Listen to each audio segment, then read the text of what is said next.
नमस्कार साथियों, स्वागत है आप सभी का आज के इस बेहद खास वीडियो में।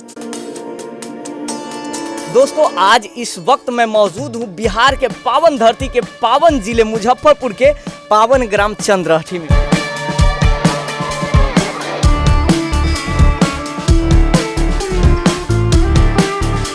दोस्तों, कहा जाता है कि स्वर्ग भी इसी धरा पे है, नर्क भी इसी धरा पे है, लेकिन निर्भर बस इतना करता है कि हम किसी भी चीज़ों को, किसी भी जगहों को स्वर्ग कैसे बनाते हैं और नर्क कैसे बनाते हैं। हमारे साथ भाई साहब है, आइए सबसे पहले हम इनका परिचय जानते हैं, क्योंकि आज ये हमें स्वर्ग का दर्शन करवाने वाले हैं।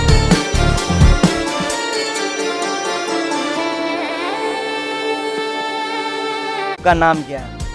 जी, मेरा नाम बिरजू कुमार है और मैं इसी ग्राम माने चंद्रहठी का ही निवासी हूँ। चंद्रहठी के निवासी। अच्छा, अभी हम जिस जगह पे, ये जगह किस जगह पे स्थित है, इसके बारे में बताएंगे। ये मुजफ्फरपुर जिला के अंतर्गत कोढ़नी क्षेत्र में चंद्रहठी गांव है और चंद्रहठी जो मुजफ्फरपुर हाजीपुर जो NH जाती है, उस NH से चंद्रहठी चौक। बिल्कुल, ये जगह अगर देखा जाए तो चौर की तरह लग रहा है। हाँ, बिल्कुल खाली खाली माने बिल्कुल चौर है ही, चौर की तरह लगता नहीं। गांव से हट करके यह स्थान बनाया गया है, यह जगह बनाया गया है। ये जगह बिल्कुल अंदर में बनाया गया है।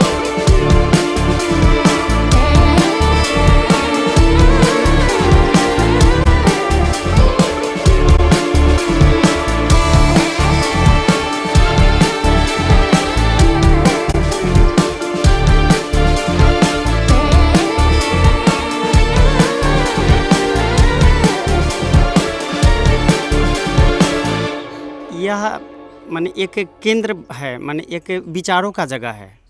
यह पूजा पाठ तो होता ही है। जब भगवान है तो उनको तो समय समय से पूजा होता ही है, लेकिन और भगवान की तरह यहाँ पर विशेष रूप से कुछ होता नहीं है। कहते हैं कि कोई भी काम जब हम करते हैं तो उसमें अगर भगवान को जोड़ लेते हैं तो वो काम करने की शक्ति बढ़ जाती है, वो काम करने की खूबसूरती बढ़ जाती है। बिल्कुल। तो इसीलिए यह एक विचारों का केंद्र है, एक आध्यात्म। किसी भी आदमी को जैसे कि मन में शांति नहीं मिलती है, बेचैन रहता है, ये रुपया पैसा धन दौलत होने के बावजूद भी बेचैन रहता है। तो वैसे लोगों जिनको शांति चाहिए, जिनको अपने मन में जैसे बेचैनी हो रहा है, तो उनके लिए एक शांत माने गांव से अलग हट करके यह जगह को बनाया गया है कि यहाँ पे शांति हो, शांति रहे। कोई भी लोग आए यहाँ पे, अगर ध्यान जप करना चाहे, ध्यान करना चाहे, तो उनको एक ऐसा माहौल मिले। तो उसके लिए यह जगह बनाया गया है, एक माहौल बनाया गया है कि ताकि आते ही एक शांति का अनुभव लोग यहाँ पे करें। चलिए, तो हम लोग आ चुके हैं मंदिर के इस द्वार पे। आप देख सकते हैं भजन कुटीर चंद्रहठी मुजफ्फरपुर। ये जगह आप, अगर हम चारों तरफ चाहेंगे कैमरामैन भाई से एक बार दिखलाने के लिए कि आखिर ये जगह किस जगह पे स्थित है। ये सामने NH है, यहाँ से ये पश्चिम दिशा की ओर अभी हम लोग देख रहे हैं। हाँ। पश्चिम दिशा की ओर NH है। अच्छा,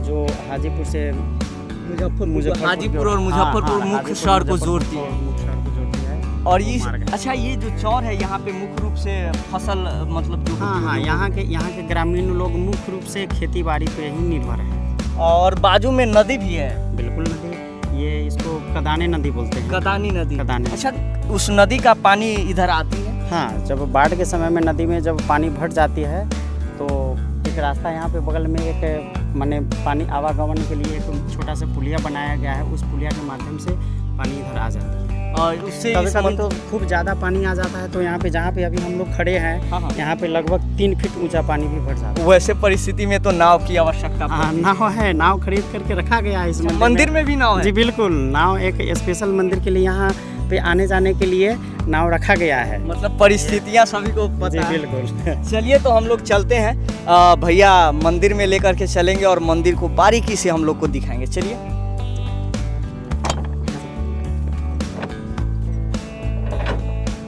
चलिए, मंदिर का दरवाजा खुला है। यहाँ से आप, अगर आप सामने देखेंगे तो क्या गजब का नज़ारा लग रहा है। बिल्कुल सुशोभित और पूरा हरियालियों से भरा, बिल्कुल सुनहरा जगह है। और हम इसी रास्ते से अब आगे बढ़ेंगे। चलिए। गेट बंद करते हैं।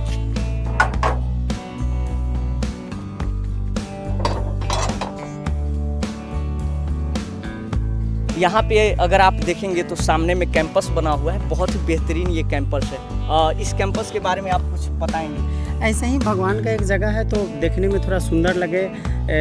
शाम के समय में अगर सुहाना मौसम हो तो यहाँ पर बैठ करके आनंद लिया जाए, मौसम का, प्रकृति का आनंद लिया जाए, इस ख्याल से यह जगह बनाया गया है। रंग बिरंगे फूलों की क्यारियाँ लगी हुई हैं और बहुत ही बेहतरीन खूबसूरत छटाव के साथ ये तैयार किया गया है।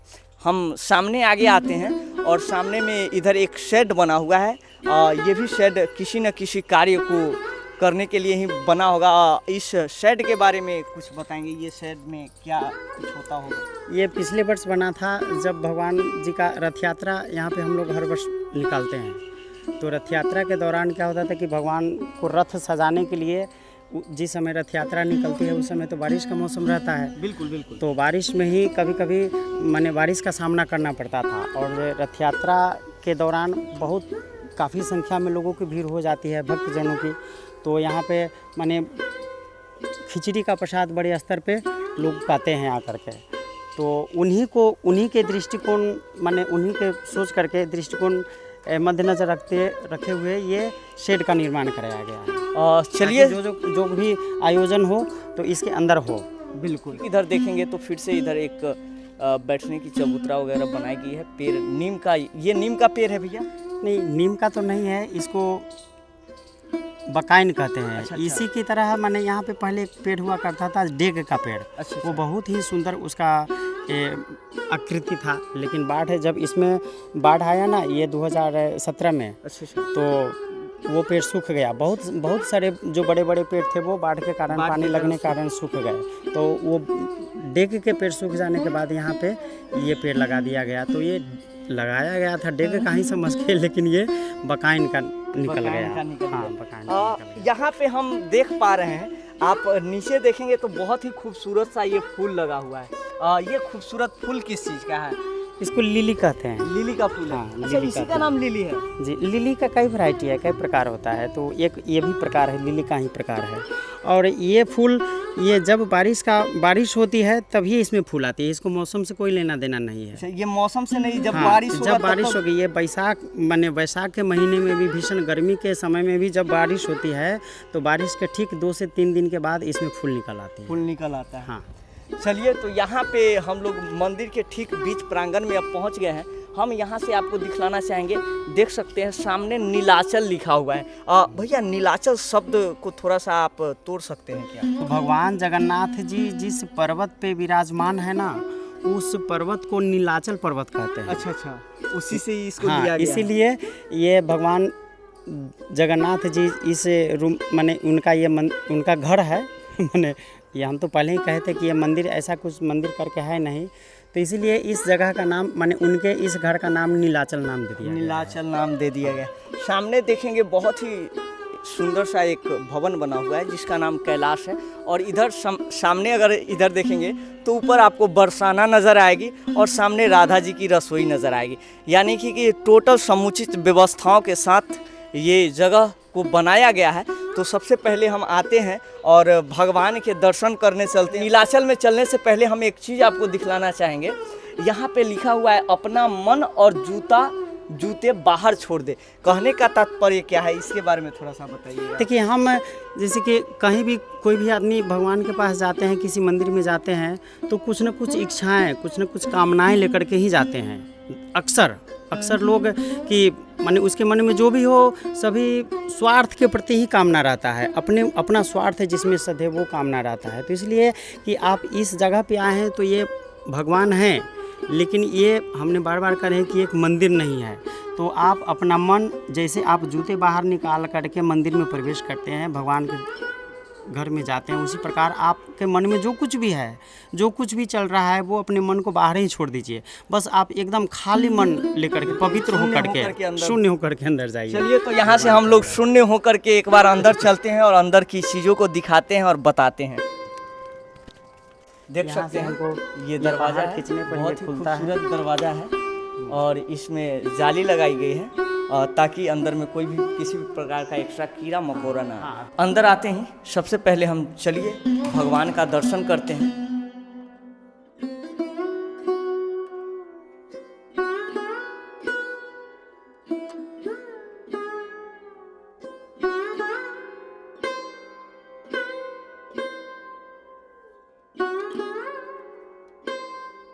तो भगवान का अवतार हम देखेंगे कि जब भी भगवान अवतार लेते हैं तो तीन के साथ, जैसे कि सृष्टि में ये आप देखते हैं कि दो चीज़ पे कोई चीज़ दो से नहीं टिक पाता है। हम अगर साइकिल को भी खड़ा करते हैं तो दो चक्के उसमें लगे रहते हैं, तो दो चक्के पर खड़ा नहीं हो सकती है साइकिल या कोई भी चीज़। कम से कम तीन होना चाहिए। साइकिल को खड़ा करने के लिए एक लंगड़ा हम लोग लगाते हैं, तीसरा लंगड़ा लगाते हैं, तब वो खड़ी होती है। तो इसीलिए जब भी भगवान पृथ्वी पर अवतार लेते हैं तो तीन के साथ, जैसे राम है, लक्ष्मण है, उनके साथ एक शक्ति भी है, सीता है। उसी प्रकार राधा है, कृष्ण है, उनके साथ बलराम है। तो ये भगवान जी का कहते हैं कि ये कलयुग के भगवान हैं। इस अभी जो काल चल रहा है इसके भगवान है, तो ये इनको जगन्नाथ नाम दिया गया है। तो ये जो काले वाले हैं वो माने इनको कृष्ण के रूप मान लेते हैं, जो इधर गोरे वाले भगवान हैं इनको बलराम के रूप मान लेते हैं, और जो बीच में है वो माँ है, जो शक्ति के रूप है, उन्हें हम लोग सुभद्रा मैया के रूप में मानते हैं। और बगल में जो वो एक माने पतला सा छोटा सा जो दिख रहे हैं वो भगवान के शक्ति हैं, माने वो सुदर्शन जी हैं। भगवान के शस्त्र के रूप में वो सुदर्शन जी हैं।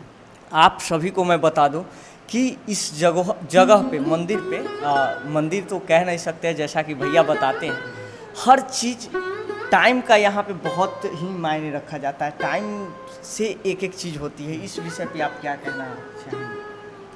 टाइम तो मायने रखता ही है। जब आप अपने जीवन में कोई चीज़ निर्धारित नहीं कर सकते हैं ना, तो वो जीवन अस्त व्यस्त हो जाती है।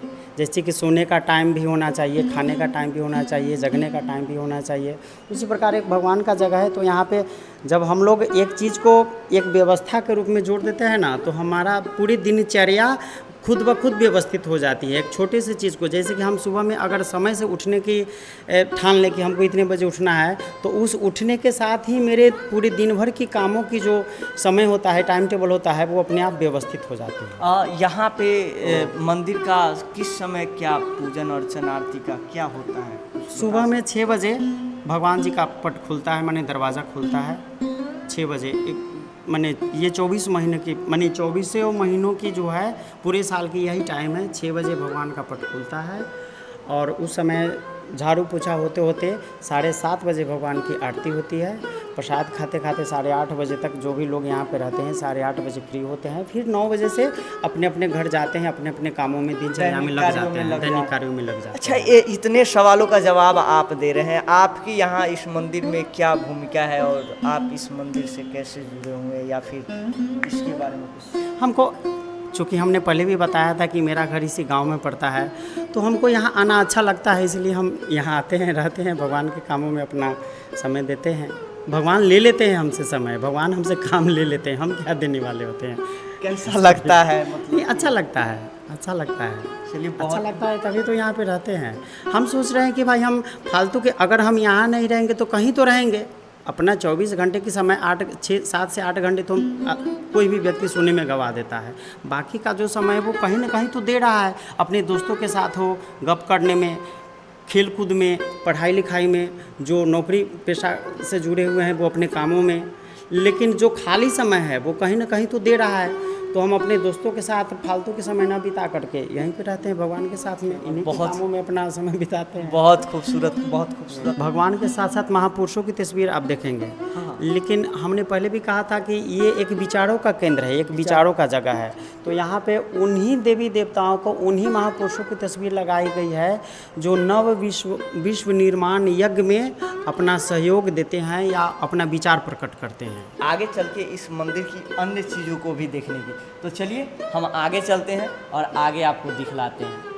चलिए, तो हम कैलाश चलते हैं। समझिए कि एक गेस्ट रूम है, लाइब्रेरी बनाया गया है इस ग्रामीण बच्चों को, माने ग्रामीण ही नहीं, जो भी बच्चे लोग पढ़ना चाहते हैं, जिनको बाहर में गांव के बीच पढ़ने लिखने के लिए जगह नहीं है, शांत माहौल नहीं है, उनके लिए पढ़ने के लिए एक कमरा बनाया गया है कि वो यहाँ आए, शांतिपूर्वक बैठ कर के यहाँ अपना पढ़ाई करें।